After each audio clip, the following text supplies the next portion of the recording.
Hey, everybody. Welcome to my front porch here in Maui. You can see the Pacific Ocean right in the background. I wake up to this view every morning.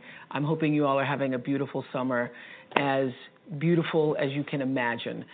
And I have to tell you, I'm really excited because Mr. Hinton is here, and he is the author of this incredible book called The Sun Does Shine. He came with his best friend, Lester, and Lester's wife, Sylvia. They arrived yesterday, and everybody who works around here, all of my staff, all of my friends who are here, everybody's read the book, and we were just so excited. Mr. Hinton's coming, Mr. Hinton's coming. But then I woke up this morning thinking, I can't imagine what Anthony Ray Hinton has been through, and don't actually want to imagine it for myself. But when you think about for yourself, when somebody lies on you or says something about you that isn't true, or even just trolls you in social media with stuff that is not accurate, how upsetting that is. So can you imagine how upsetting it would be to have somebody tell a lie about you that costs you 30 years of your life? That is what happened to Anthony Ray Hinton. Thanks for joining me on the porch. Thanks for having me. It's beautiful here. It's beautiful here. Yes. I just, I'm going to open this up for everybody who's watching us live on Facebook around the world, but I just wanted, can you enjoy it? Are you at a point in your life now where in this beautiful space, and I have to say Maui is one of the most beautiful places on earth, can you actually receive it?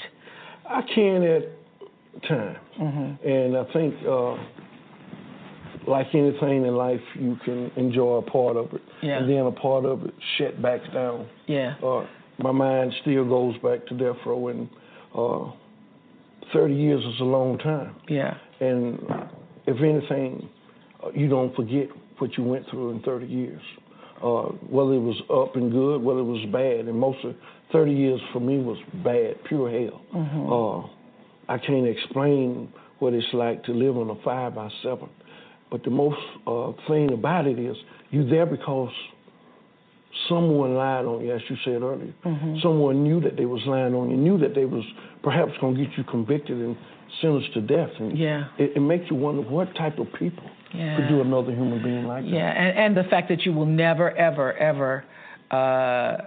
ever get your life back. No. You can't get those 30 years back.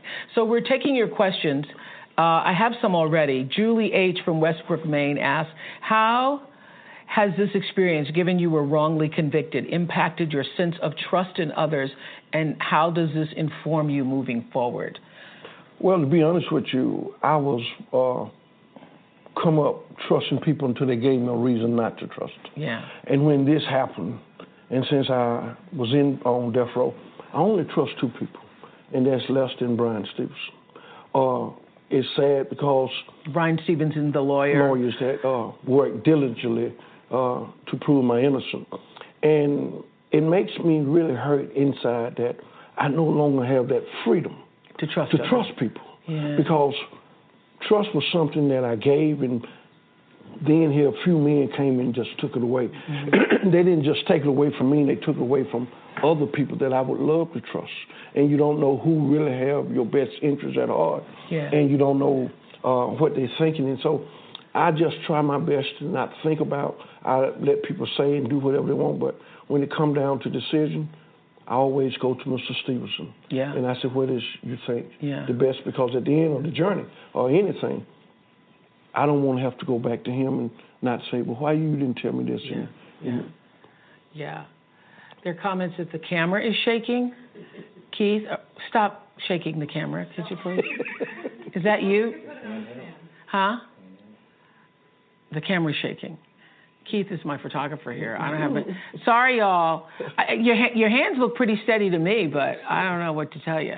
If you can bring that stand closer, maybe you could. Then that's going to take up a whole lot of things. Just try to hold it steady if you can, Keith. I just called you out. Elizabeth Lesser wants to know, it's so striking that you on death row, isolated from seeing and relating to other humans for so many years, had more exposure to men of a different color and upbringing than many people on the outside do. And it was that exposure that changed the hardened hearts of men. How do we I guess it means we as a society, we as a culture, open our circles of friendship and family so that we can work on each other's hearts. You actually said at dinner last night, I thought this was so meaningful. You said, I'm not even trying to change people's minds. Absolutely. I just want to open and change people's hearts. Yes. So how do we all start to do that? Elizabeth Lesser wants to know. Well, I think you have to start by being honest with one another. Mm-hmm. We can't lie to one another. We have to be just point blank honest. And being on death row, after being sentenced to death, all of us had the same sentence, and we had no reason to lie to one another. You just can finally be free to tell the truth. Because you often say, and you say it in the book, and I've heard you say it here, you were saying it on the porch last night as we were all talking, that there was no racism on death row. No, all of us wore the same clothes, wore the same type of boots, ate the same breakfast, the same lunch, the same dinner. Whenever we was allowed outside, we all had the same 15, 30 minutes, whatever they gave us. And so there was nothing to be jealous of another human being for. And you have to remind us, we all had one thing in common, there's nothing else. We all had been condemned. Yeah. And society say, hey, we'll be better off if none of you were here. And so that is one of the things I think that kept racism from being existing on death row. Is the fact that we all had the same. Yeah, and another thing that actually allowed you to survive was your vivid imagination and your ability to do what in the psychology world or psychiatric world is called actually disassociate, really to take yourself out of this moment and be somewhere else. So much so, I just saw that Patrick just asked, how was your marriage to Halle Berry? Well, my marriage to Halle Berry was beautiful. In your mind? In my mind for 15 long, beautiful years.